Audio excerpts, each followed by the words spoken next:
अस्सलामुअलैकुम everyone, welcome back. आज हम बना रहे हैं आलूओं से एक बहुत ही मज़ेदार सी रेसिपी। आप इसे कुरकुरे भी कह सकते हैं, इसके अलावा आप इसे चटपटे क्रिस्पी पटेटो भी कह सकते हैं। वैसे तो ये स्नैक्स के तौर पे यूज़ होते हैं। टी टाइम आपका जो है बेहतरीन बन जाएगा अगर आप ये बना के सेव कर लेंगे तो। इसके लिए आपको चाहिए होंगे आलू। मैंने 3 अदद आलू ले लिए हैं क्योंकि मैं रेसिपी बना रही हूँ, तो मैंने आलूओं का इस्तेमाल कम किया है फ़िलहाल। अगर आप सेव करना चाहते हैं, आप आलूओं की मिकदार को बढ़ा सकते हैं। आप इसको सेव करके एयर टाइट जार में 1 माह तक रख सकते हैं। ये इसी तरह से क्रिस्पी रहेंगे। आपने आलूओं को 2 हिस्सों में काटने के बाद पतले-पतले स्लाइसेस में कट कर लेना है। मेरे हाथों की मूवमेंट पे गौर कीजिएगा। जिन लोगों को कटिंग में थोड़ा-सा इश्यू होता है, उनकी वजह से कटिंग की डिटेल्स बता रही हूँ। एक आलूओं को 2 हिस्सों में तकसीम किया, उसके बाद बहुत ही बारीक-बारीक स्लाइस कर लिया और उस स्लाइस को फिंगर स्टाइल में कट कर लिया। जितने पतले आलू होंगे उतने ही क्रिस्पी बनेंगे, क्योंकि अब जब आलू क्रिस्पी बनेंगे तो वो सेफ भी हो जाएंगे और आप उसे टी टाइम पे भी ले सकती हैं। इसके अलावा अगर आपके घर में मेहमान आ जाए और खाने के लिए कुछ भी ना हो, आप उनके सामने ये रखें तो ये बहुत ही बेस्ट ऑप्शन होगा, क्योंकि ये झटपट से बन जाते हैं और ये बनने के बाद इतने मज़ेदार बनते हैं कि कोई भी आपको जज नहीं कर पाएगा कि आपने घर पर बनाया है। ये बहुत ही मज़ेदार स्ट्रीट स्टाइल फूड बनता है। आलू की लगभग कटिंग हो चुकी है। इनकी बारीकी का अंदाज़ा आप वीडियो देखकर भी लगा सकते हैं। पानी में डालेंगे 1 चम्मच नमक के साथ और इसे भिगो देंगे तकरीबन 5 से 10 मिनट तक। 5 से 10 मिनट तक आलूओं को रेस्ट क्यों दे रही हूँ? ताकि इसका जो स्टार्च है वो अलग अलग हो जाए।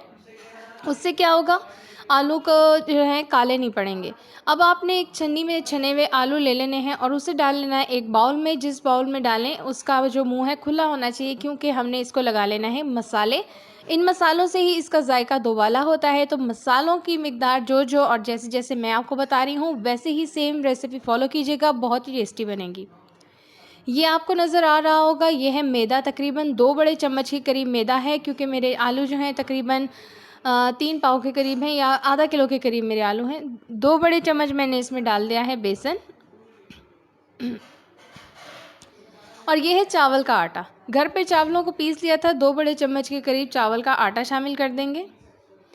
इसके अलावा हम इसमें शामिल कर देंगे, ये है नमक, काला नमक, काली मिर्च, और यह है चाट मसाला, और यह है धनिया पाउडर, हल्दी, और यह है लाल मिर्च। नमक हस्बे ज़ायका रखेंगे और बाकी सब चीज़ें आधा आधा चम्मच रखेंगे, लेकिन चाट मसाला और जो हमारा धनिया पाउडर है वो हम रखेंगे 1 छोटा चम्मच।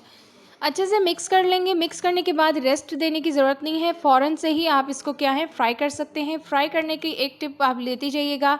फ्राई आपने मीडियम फ्लेम पे गरम किए हुए ऑयल में करना है। अगर आप ठंडे ऑयल में डाल देंगी तो मसाला नीचे रह जाएगा, आलू पक जाएंगे, मसाला आलूओं के साथ नहीं लगेगा।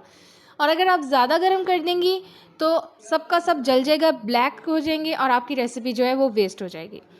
आँच का ख़ास ख्याल रखें, और जिस तरह से मैं मूवमेंट इसे दे रही हूँ इससे क्या होगा, ये अलग अलग रहेंगे, आपस में जुड़ेंगे नहीं, पकौड़ा नहीं बन जाएगा। अलग अलग हर एक आलू जो है आपका अलग अलग होगा और उतना ही क्रिस्पी बनेगा।